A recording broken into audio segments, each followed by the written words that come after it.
वडोदरा आनंदला जाणारा पूल कोसळला असून एक मोठी दुर्घटना घडली आणि या घडलेल्या दुर्घटनेमध्ये अनेक वाहनं नदीत कोसळली असून 7 जणांचा या दुर्घटनेमध्ये दुर्दैवी अंत झालाय। महिसागर नदीवरील पूल कोसळल्याची घटना समोर आली आहे।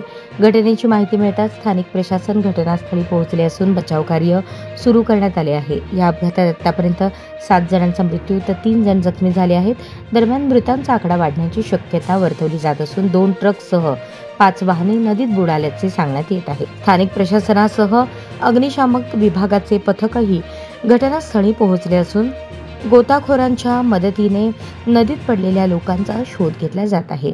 पाडरा पोलीस निरीक्षक विजय चरण यांनी सांगितले की सकाळी 7:30 वाजता गुजरातमधील महिसागर नदीवर बांधलेल्या पुलाचा एक भाग कोसळला आणि अनेक वाहने नदीत पडली। 2 ट्रक 2 व्हॅनसह अनेक वाहने नदीत बुडाली आहेत। आतापर्यंत 4 जणांना वाचवण्यात यश आले आहे।